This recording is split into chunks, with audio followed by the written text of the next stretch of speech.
శ్రీకృష్ణ పరబ్రహ్మణే నమః. శ్రీ గురుభ్యో నమః.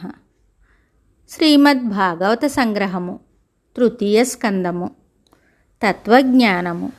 మహత్తు, అహంకారము, పంచమహాభూతాలు అనబడే 7 తత్వాలు కూడి భోగశరీరుడైన ఒక పురుషాకారాన్ని కల్పింపలేని అసమర్థ స్థితిలోనున్న తరుణంలో జగత్కారణుడు, త్రిగుణాతీతుడు, సర్వనియామకుడు, నిరంజనకారుడు అయిన సర్వేశ్వరుడు కాలము, అదృష్టము, త్రిగుణాలతో కూడి వాటి యందు ప్రవేశించినంతనే ఆ తత్వాలు పరస్పరము అన్యోన్యంగా కలిసిపోయి ఒక అండముగా తయారయ్యాయి.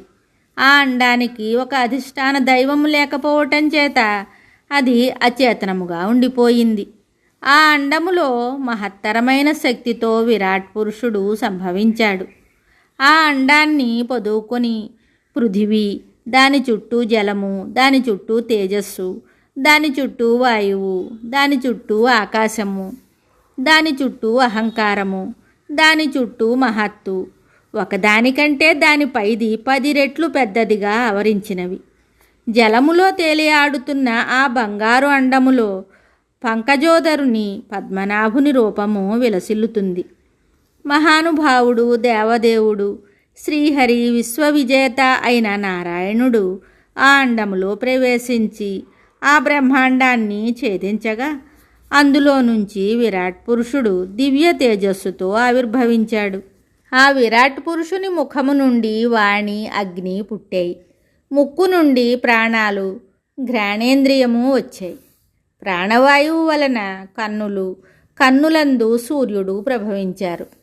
ధ్యానము చెయ్యగా చెవులు ఏర్పడ్డాయి. వాటి వలన శ్రోత్రేంద్రియము, దిక్కులు ఏర్పడ్డాయి. చర్మము నుండి రోమాలు, ఓషధులు పుట్టాయి. మర్మావయవం నుండి రేతస్సు, దానివల్ల జలము, దానివల్ల అపానము, దానివల్ల మృత్యువు పుట్టాయి. చేతుల వల్ల బలము నుండి ఇంద్రుడు, పాదాలచే గమనము, ఉపేంద్రుడు ఉద్భవించారు. నాడుల వల్ల రక్తము వల్ల నదులు, జఠరం వల్ల ఆకలిదప్పులు, వాటి వల్ల సముద్రాలు పుట్టాయి. హృదయం వల్ల మనస్సు వల్ల చంద్రుడు, బుద్ధి, చిత్తముల వల్ల బ్రహ్మ, క్షేత్రజ్ఞుడు కలిగారు.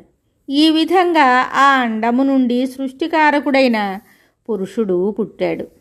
విరాట్ పురుషునిలో ఉద్భవించిన పంచమహాభూతాలు, పంచతన్మాత్రలు, ఇంద్రియాలు, ఇంద్రియాధి దేవతలు వేరువేరుగానే ఉండిపోయారు, కానీ సమైక్యం పొందలేదు. అందుచేత జీవుని ప్రవర్తింపజేయలేకపోయాయి, ఇతర జీవుల్ని ఉత్పత్తి చేయలేకపోయాయి. అనంతరం అన్నింటికీ సమైక్యము, సమన్వయము కుదర్చగల సమర్థుడైన క్షేత్రజ్ఞుడు చిత్తములో ప్రవేశించాడు. అప్పుడు విరాట్ పురుషుడు జలమందు తేలుతున్న బ్రహ్మాండాన్ని అధిష్ఠించి సృష్టి కార్యాన్ని ప్రవర్తింపగలిగాడు. ఎడతెగని భక్తి, వివేకాలు కలిగి విరక్తులైన మహాత్ములు అటువంటి విరాట్ పురుషుని ధ్యానిస్తారు. ప్రకృతి పురుషుల గురించి యథార్థ జ్ఞానము వలన మోక్షము, ప్రకృతితోనే కేవలం సంబంధం కల్పించుకుంటే సంసార బంధము కలుగుతాయి. ప్రకృతిచే ఏర్పడిన ఈ శరీరము సత్వరజస్తమో గుణాలతో నిండి ఉంటుంది. పురుషుడు అలాంటి శరీరాన్ని ఆశ్రయించిన వాడైనప్పటికీ అసంగుడయ్యుంటే ప్రకృతి జనితాలైన సుఖదుఖాలకు లోను కాడు, మోహము చెందడు, ఎటువంటి వికారాలకు పాల్పడడు. త్రిగుణాలు లేనివాడై నిర్మలమైన జలములో స్వచ్ఛముగా ప్రకాశించే సూర్య ప్రతిబింబములాగా ప్రవర్తిస్తాడు. కానీ ప్రకృతి యొక్క గుణాలలో తగులుకుంటే అహంకారమూఢుడై అన్నింటికీ తానే కర్తను అని భావిస్తూ సంగము వల్ల ప్రకృతి దోషాలకు లోనవుతాడు. సుర, నర, పశు, పక్షాది నానా యోనులలో జన్మించి కర్మవాసనలను విస్తరింపజేసుకుంటాడు. ఈ విధంగా చిక్కుకొని చెరిస్తూ విషయాలయందే ధ్యాసను పెంచుకుంటూ స్వప్నంలోని ఐశ్వర్య సంపదలను నిజంగా పొందినట్టు భ్రమిస్తూ అసత్తునే ఆశ్రయిస్తూ చెంచల మనస్కుడై చెరిస్తాడు.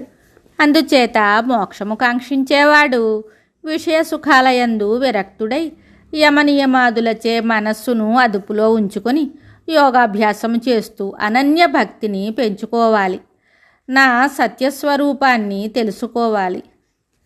నా పాదసేవలు చెయ్యాలి, నా కథలను వింటుండాలి, సర్వజీవులయందు సమబుద్ధితో వర్తించాలి, బ్రహ్మచర్యము మౌనము అవలంబించాలి, మితముగా భుజించాలి, స్వధర్మాచరణం చెయ్యాలి, నిత్య సంతుష్టుడై ఉండాలి, ఏకాంతి మననశీలుడు అయి ఉండాలి, మాత్సర్యము లేనివాడై ఉండాలి, మైత్రి కరుణ అభ్యసించాలి, ఆత్మజ్ఞానార్జన యందు ఆసక్తిని కలిగి ఉండాలి, బంధకారకాలైన ధనార్జన కాంక్షను గాఢమైన దేహధ్యాసను విసర్జించి వర్తించాలి. మిగతా కథ తరువాయి భాగంలో తెలుసుకుందాము. శుభం.